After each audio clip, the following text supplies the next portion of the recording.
የተወደዳችሁና የተከበራችሁ ውድ ሀገሬ ልጆች የተወደዳችሁና የተከበራችሁ ውድ ቤተሰቦቼ አሰላሙ አለይኩም ወራህመቱላሂ ወበረካቱ። እንዲሁም ክርስቲያን ወገኖቼ ሰላም ሰላም ብያለሁኝ።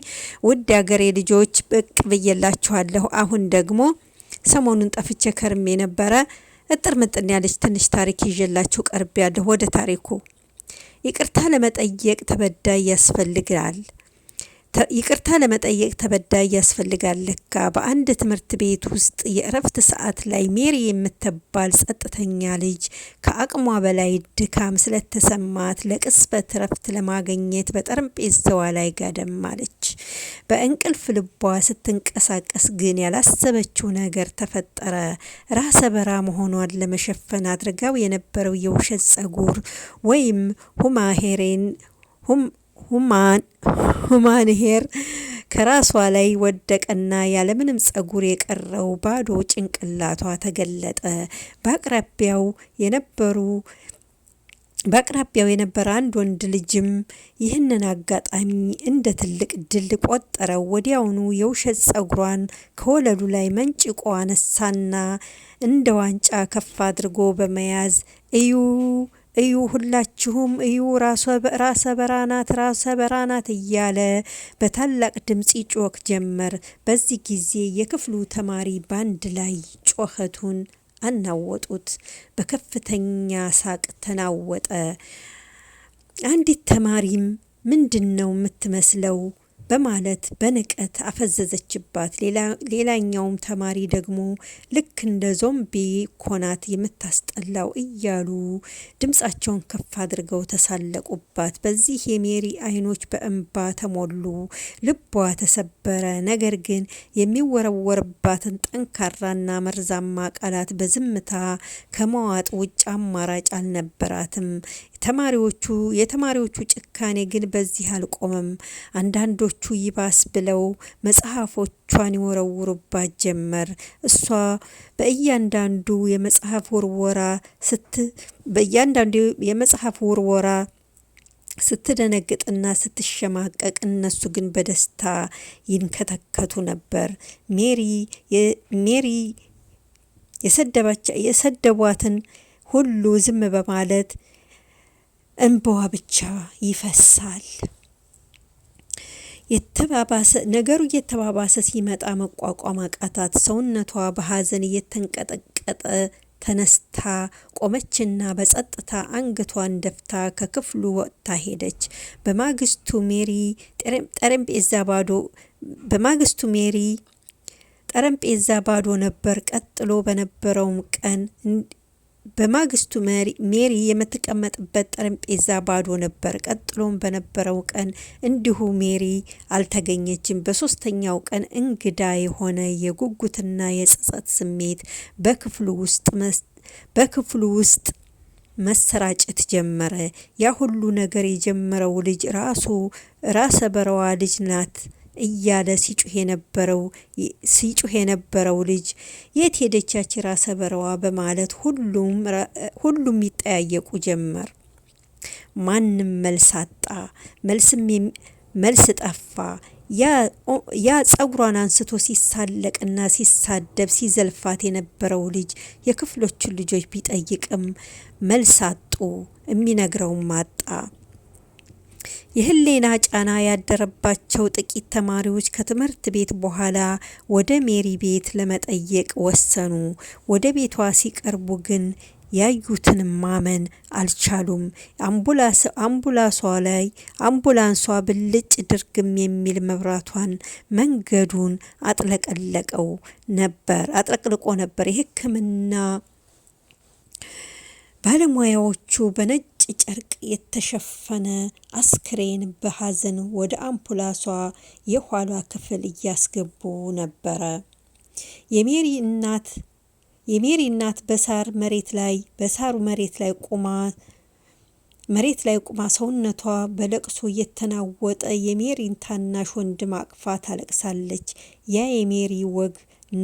ያ የሜሪን ዊግ ነጥቆ ሲሳለቅባት የነበረው ልጅ እየተብረከረከ ወደፊት ቀረበ።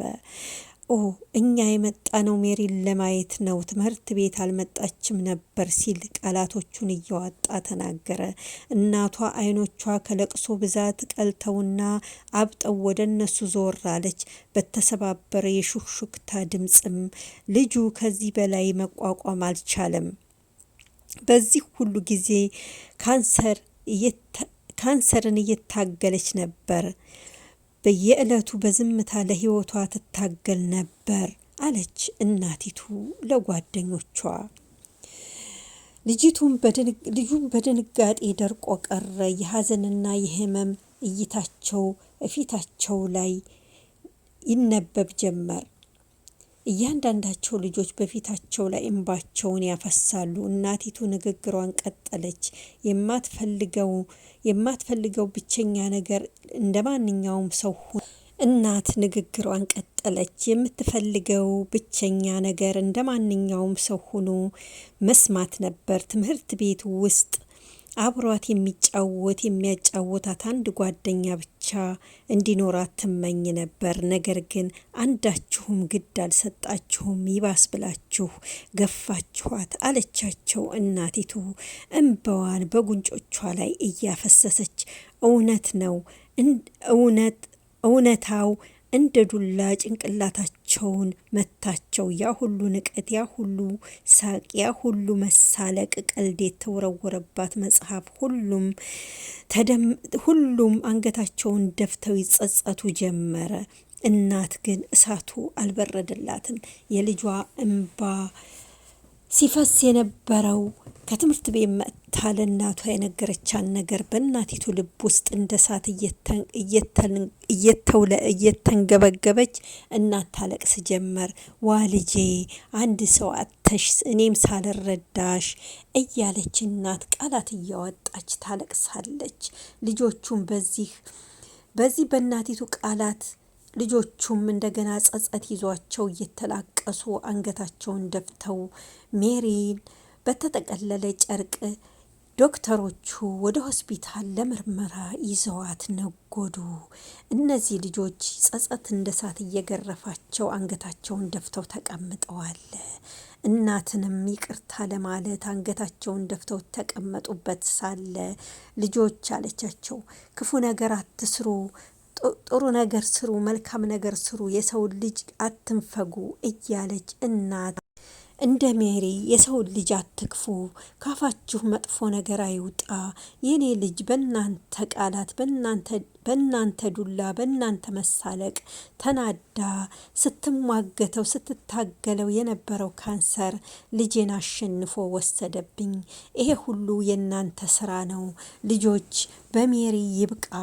ሰውን አትዝለፉ፣ ሰውን እንደ ሰውነቱ ተመልከቱ እያለች እናቲቱ በልቧ ላይ እሳት እየተለበለበ ጓደኞቿን እያየች እያለቀሰች ልጄን አጣኋት እያለች እናት እሳት የሆነ እንባዋን እያፈሰሰች ለልጆቹ ትመክራቸዋለች። ልጆቹም አንገታቸውን ደፍተው ያለቅሳሉ።